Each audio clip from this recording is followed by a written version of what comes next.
In the hollowed-out heart of a forgotten kingdom, where dust settles on gilded thrones and silence screams louder than any proclamation, lies a story etched in sorrow.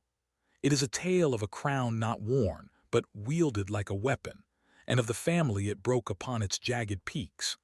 This is not a chronicle of glory or of a golden age, but of a reign that began in shadow and ended in blood. It is the memory of a lineage devoured by its own ambition, a tragic symphony played out in the cold, stone halls of a palace that became a tomb.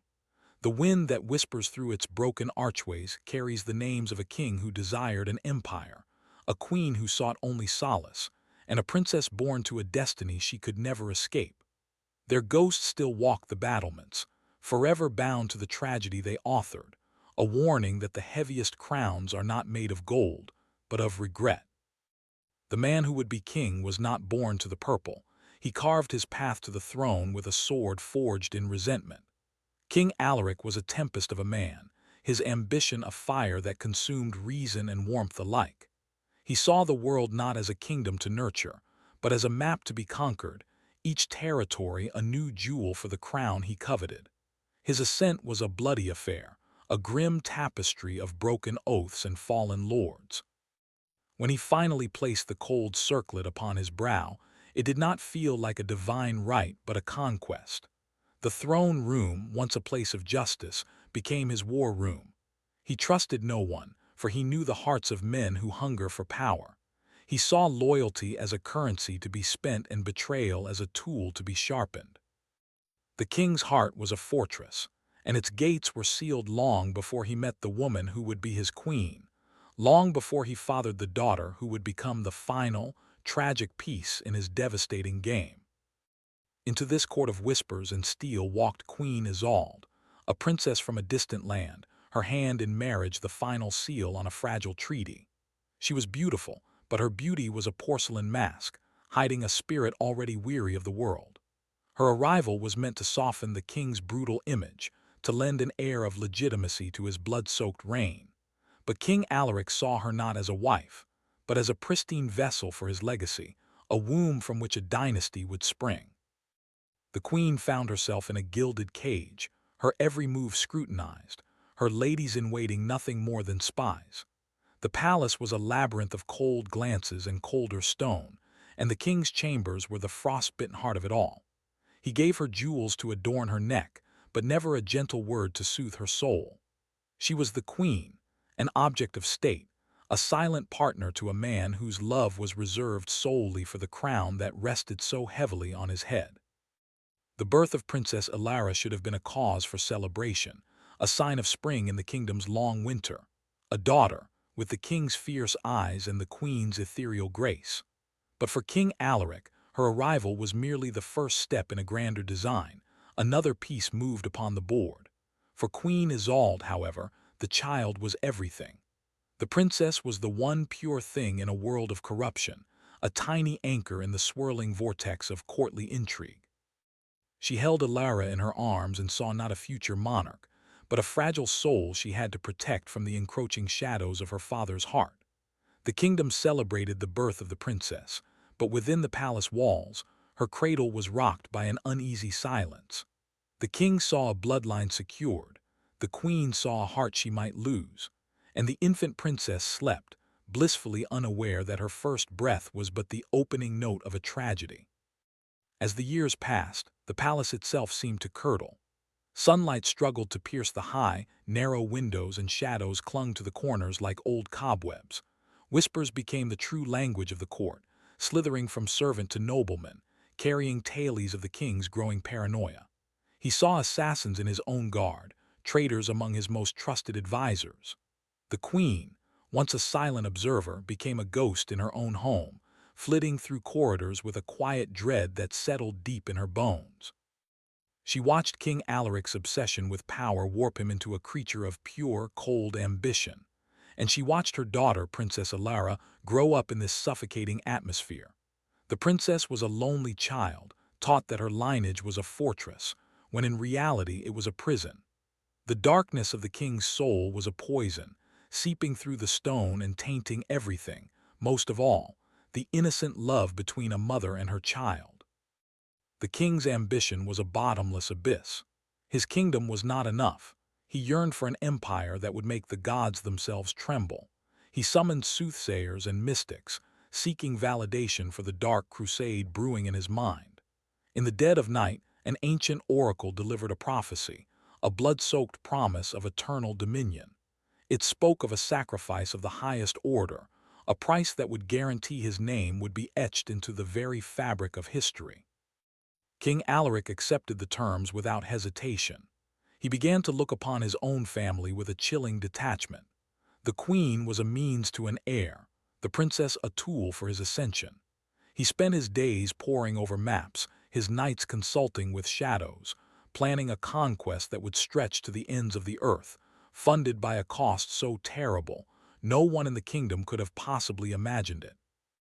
While the king plotted his wars, the queen waged her own silent battle. She saw the madness taking root in her husband's eyes, the way he would stare at their daughter, Princess Alara, with an expression that was not love, but calculation. Queen Isolde retreated into the castle's ancient library, a dusty sanctuary of forgotten lore. There, she discovered texts that spoke of old curses and the corrupting influence of the very crown her husband wore. It was said the crown fed on the wearer's ambition, magnifying it until it became a monstrous, insatiable hunger. Her fear for the princess became a physical ache, a constant weight upon her chest. She tried to build a wall of love and innocence around Alara, shielding her from the king's chilling presence, but she knew it was a fragile defense. The queen was no longer a political pawn. She was a guardian, fighting a battle no one else could see. Princess Alara blossomed into a young woman of quiet, melancholic beauty, a stark contrast to the oppressive gloom of the palace. She lived a life of gilded isolation, her days filled with tutors who taught her the histories of kings, but never the truth about her own father. She felt the chasm between her parents, a silent, undeclared war fought in fleeting glances and unfinished sentences. The king was a distant storm cloud, a figure of authority and fear. The queen was her only refuge, a source of gentle warmth in a world of cold stone. Alara sensed her life was not her own, that her path was already carved by forces beyond her control. Her destiny was fragile, a delicate thread woven into her father's grand, violent tapestry. She dreamed of a life beyond the castle walls, a life where her name did not carry the crushing weight of a crown, ignorant of the fact that her blood was the very key to her father's terrible aspirations. The forbidden secret was unearthed by the queen on a storm-lashed night, in a hidden chamber behind the king's war room. There, scribbled on a scroll locked within an iron box, was the full text of the oracle's prophecy. It was not glory or a fallen enemy that the prophecy demanded as a sacrifice. It demanded the blood of the king's own line, a life pure and untouched by the world's corruption, to be spilled upon the steps of the throne. The king, in his insatiable lust for an empire, had agreed to sacrifice his only child. He planned to take Princess Alara's life on the eve of her ascension ceremony, believing her death would consecrate his rule and grant him immortal power. The queen fell to her knees, the scroll trembling in her hand, the ink blurring through her tears. The man she had married, the father of her child, was a monster, and he had turned their daughter, the innocent princess, into the final, blood-red price for his crown. The queen's grief hardened into a cold, diamond-sharp resolve. She would not allow her daughter to be slaughtered on the altar of the king's ambition. For the first time since her arrival, she stepped out of the shadows and began to play the court's deadly game. She sought out the disaffected generals and forgotten nobles, men who had been cast aside by King Alaric's paranoid reign. She did not speak of coups or of seizing power for herself. She spoke of saving the soul of the kingdom, of rescuing the innocent princess from a tyrant lost to madness. A conspiracy was born in the hushed quiet of the castle's chapel, a desperate plan to smuggle Princess Alara out of the palace and away to a hidden convent across the sea. The queen knew she was signing her own death warrant. To betray the king was an unforgivable sin, but to sacrifice her child was a horror she could not permit. Her love for the princess had finally become an act of high treason. The king's network of spies was absolute. He learned of the queen's plot just hours before it was to be set in motion. His rage was not that of a betrayed husband, but of a thwarted god. He confronted Queen Isolde not in their chambers, but in the grand throne room, the seat of his power and the intended site of his dark ritual. He did not shout. His voice was a venomous whisper that echoed in the cavernous hall. He accused her of trying to steal his destiny, of standing between him and immortality. The queen stood her ground, her fear eclipsed by a mother's ferocious love, and declared that she would rather die than see him harm the princess. In his fury, the king saw her not as his wife, but as the final obstacle. He drew a dagger from his belt, and with a single, brutal strike he silenced her forever. Queen Isolde fell at the foot of the throne, her blood staining the cold marble, her last defiant breath a prayer for the daughter she had failed to save. The death of the queen was the spark that ignited the pyre. The general she had allied with used her murder as a rallying cry, painting King Alaric as a butcher who had slain his own wife in cold blood. The kingdom, long simmering with discontent, finally boiled over. A civil war erupted, tearing the nation apart. The king's armies, fractured by distrust, began to crumble. The mad king barricaded himself within the palace, his sanity completely undone, roaring at phantom traitors and clutching the crown that had cost him everything. He had murdered his queen and alienated his people, all for a prophecy that now seemed like a distant, feverish dream. His ambition had built him a throne, but it had also dug his grave. The crown, which he believed would grant him an eternal empire, had only succeeded in making him a prisoner in a dying kingdom. Amid the chaos of the siege, as the rebels stormed the palace gates, Princess Alara saw her one chance to escape. A young guard, loyal to her mother's memory, led her through secret passages toward the city's postern gate. But fate is a cruel and impartial executioner. They were discovered not by the king's men, but by a mob of vengeful rebels, their faces twisted by the righteous fury of war. They did not see a frightened girl, a victim of her father's madness. They saw only the serpent's brood, the last vestige of the tyrant's bloodline. They saw the symbol of their oppression, the princess for whom they believed their lands had bled. Her pleas for mercy were drowned out by their cries for justice. There, in a muddy alleyway, far from the throne she was meant to inherit, Princess Alara's fragile destiny came to a swift and brutal end, an anonymous casualty in a war she never understood. The war ended. The king was dragged from his throne room, a raving lunatic, and was executed before the jeering masses. The palace was pillaged, its tapestries torn down, its treasures looted, its history erased. But the empire King Alaric had murdered his family for never came to be. The kingdom, without a ruler, fractured into a dozen warring fiefdoms, each more brutal than the last.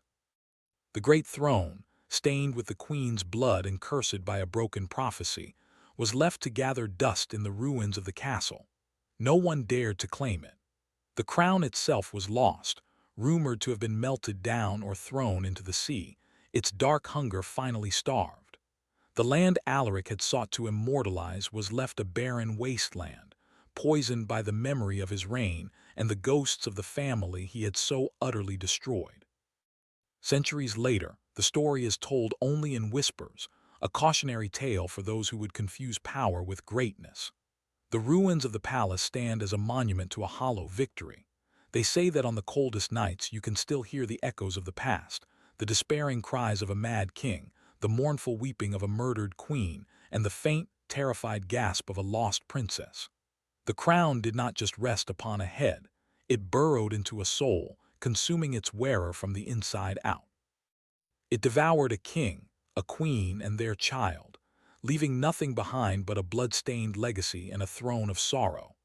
It serves as a timeless, haunting reminder that the pursuit of power, when untempered by love or humanity, leads not to an empire but to an empty room filled with ghosts. History bleeds, and its echoes are written in the cries of kings, queens, and lost princesses. This was the Fear Room. Don't forget to subscribe and like for more dark history tales.